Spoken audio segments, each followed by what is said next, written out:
जय श्री कृष्ण दोस्तों। बहुत लोग बिजनेस शुरू करते हैं और बोलते हैं कि ऑर्डर मिल गया मतलब सब सेट है।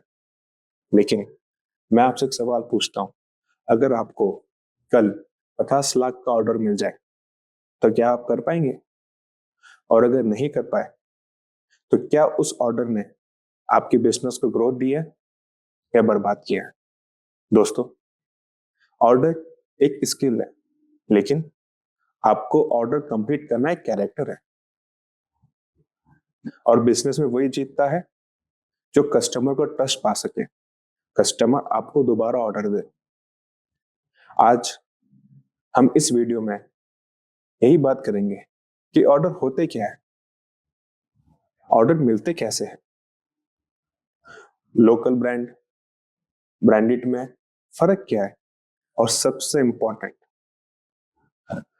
ऑर्डर के लिए क्या करना चाहिए। ऐसी कौन सी चीज है जिससे आपको ऑर्डर बार बार मिलेगा। सबसे पहले बात करते हैं ऑर्डर होता क्या है। सिंपल लैंग्वेज में बात करें तो ऑर्डर एक ऑक्सीजन है। हर एक बिजनेस को चलने के लिए, ग्रोथ होने के लिए ऑर्डर चाहिए। जैसे हर इंसान को जीवन जीने के लिए ऑक्सीजन की बहुत ज़रूरत होती है, वैसे ही हर बिजनेस को ग्रोथ करने के लिए ऑर्डर बहुत ज़रूरी है। अब ऑर्डर एक एग्रीमेंट है दो पार्टीज के बीच में, सप्लायर बायर, दोनों के बीच में एक म्यूचुअल एग्रीमेंट होता है, उसको अपन ऑर्डर बोलते हैं। गारमेंट टर्म्स के अंदर अपन उसको परचेस ऑर्डर बोलते हैं। अगर कोई आईटी सेक्टर में है, वो बोलेगा क्लाइंट्स ने प्रोजेक्ट दिए है, तो one of the same thing. अब ऑर्डर होता क्या है, एग्जांपल लेते हैं। बायर सेलर के पास जाता है कि मुझे 200 कुर्ती का ऑर्डर प्लेस करना है। सेलर बोलता है ठीक है, 200 कुर्ती मिल जाएगी, लेकिन मेरे 10 रुपये होंगे।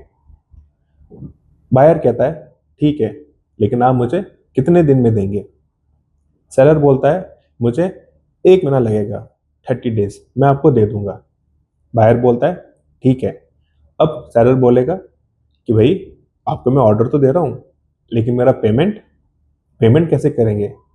तो बायर कहेगा देखो भैया, जैसे ही मैंने आपको माल का ऑर्डर दिया, आपने माल कंप्लीट किया, आपने मुझे वो माल चेक करा दिया, उस दिन से मैं आपको 30 डेज में या 45 डेज में पेमेंट कर दूंगा।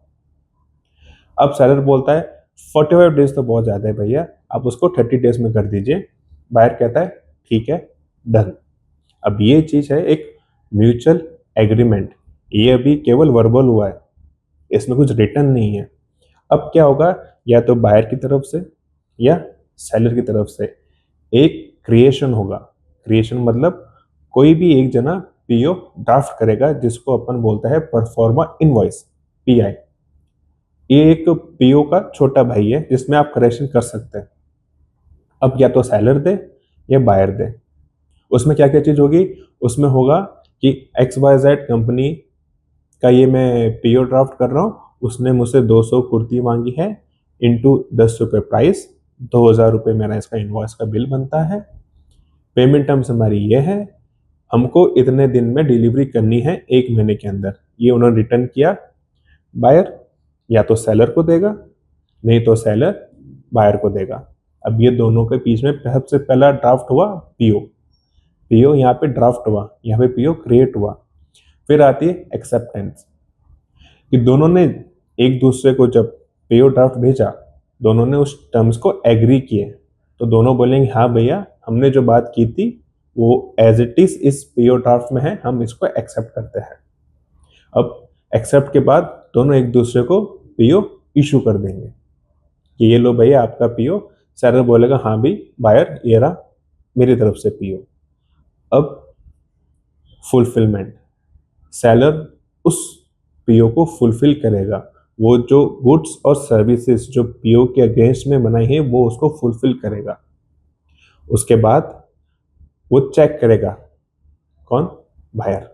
क्योंकि बायर ने कहा था कि आपका जैसे माल बन जाए, उसके बाद आप मुझे इन्फॉर्म करना, मैं क्वालिटी चेक कर लूँगा, सही लगा, मैं आपका जब भी माल उठाऊंगा उस दिन से आप 30 डेज में पेमेंट ले लेना। अब बायर ने सेलर ने जब फुलफिल कर दी उस चीज को, अब वो जनरेट करेगा इनवॉइस। इनवॉइस क्या होती है कि पीओ में तो 200 पीस थे, लेकिन अगर आपने कुछ चीज बनाई है, उसमें कुछ रिजेक्शन भी हो गया, कुछ एक्स्ट्रा हो गया, 200 के 205 पीस हो गए, 200 के 195 पीस हो गए, तो एक इनवॉइस बनेगी। उस इनवॉइस को सेलर बेचेगा बायर को। अब बायर अपने पीओ से चेक करेगा कि भाई मैंने इसको दिया क्या था, इसने मुझे इनवॉइस भेजी है, तो वो इनवॉइस के अगेंस्ट में अपना सबसे पहला पीओ देखेगा जो इन दोनों ने म्यूचुअली एग्री किया था कि हाँ भी हमने ये एग्री किया था। उससे वो क्रॉस चेक करेगा बायर। बायर को लगेगा हाँ एकदम सही है, 5-10 2-5% ऊपर से चलता है, कोई दिक्कत नहीं है। उसने उसको एक अश्योरेंस देगा कि हाँ भाई आपका माल सही है, आपकी क्वालिटी ओके है, और मैं आपको ये अश्योर करता हूँ कि ये माल मैं उठा रहा हूँ और आपका इतने दिन में पेमेंट आ जाएगा एज पर एग्रीड टर्म्स।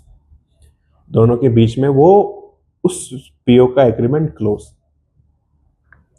ये एक प्रोसेस है जो पीओ कहाँ से बनता है और पीओ कब खत्म होता है।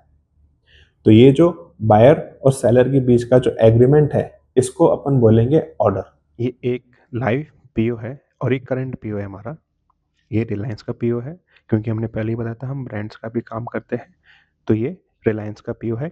इसमें सबसे पहले सेलर की इन्फॉर्मेशन है, जो कि है इंडस कार्टिस प्राइवेट लिमिटेड। उसका यहाँ पे वेंडर कोड है। वेंडर कोड क्या होता है, कोई भी इंडस्ट्री या ब्रांड ले लीजिए, अपने सप्लायर को नाम से याद नहीं रख सकती। वो क्या करती है, अपना एक यूनिक आईडी अपने अकाउंट में दे देती है एक वेंडर को। तो रिलायंस ने यूनिक आईडी इंडस गार्ड्स को दे रखी है, जो कि हमने यहाँ पे उसको डाल रखा है। ये पीओ में ऑटोमेटिक आता है। ये ब्लैक हमने इसलिए करा है क्योंकि कोई इन्फॉर्मेशन इसमें कॉन्फिडेंशियल है, इसलिए हम ये आपको शो नहीं कर सकते। आगे चलते हैं। ये सेलर का पूरा एक डेटा है कि जिसमें उसका यहाँ एड्रेस है, पिन कोड है, ईमेल आईडी है, पैन नंबर है, जीएसटी नंबर है, और यहाँ पे पूरी डिटेल उन्होंने फ्रंट पेज पे ये दे रखी है कि सेलर और परचेसर के बीच का एक एग्रीमेंट है, उसका ये फ्रंट पेज है। इसमें किस लोकेशन पे वो माल जाना है उसका इन्फॉर्मेशन दे रखा है।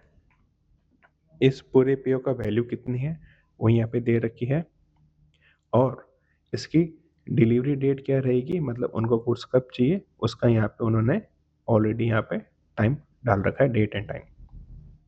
अब सेकंड पेज पे उन्होंने डिस्क्राइब कर रखा है कि उनको कौन कौन से साइज में कितने कितने पीसेस चाहिए। एमआरपी तो एक ही रहेगी और बेस कॉस्ट भी एक रहेगा।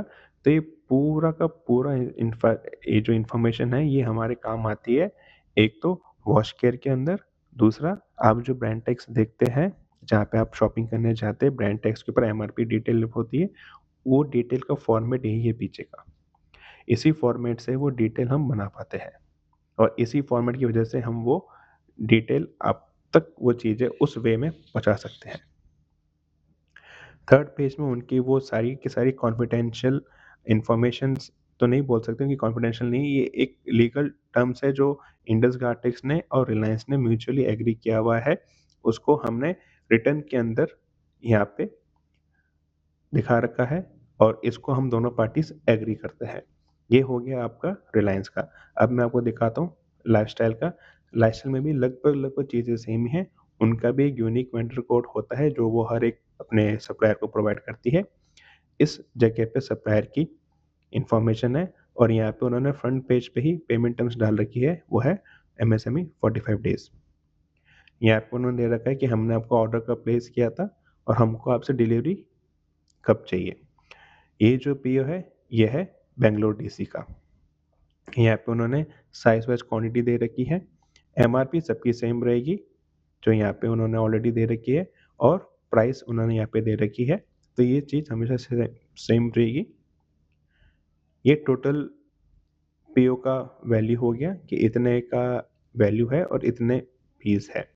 और जब उनके थर्ड पेज में है ये भी सेम जो इंफॉर्मेशन पास होती है, कॉन्फिडेंशियल तो नहीं, ये भी नहीं, ये नॉर्मल एक कॉमन टर्म्स है जो दो पार्टी जब एग्री करती है तो उन दोनों के बीच में कॉमन टर्म्स होते हैं, ये वही है।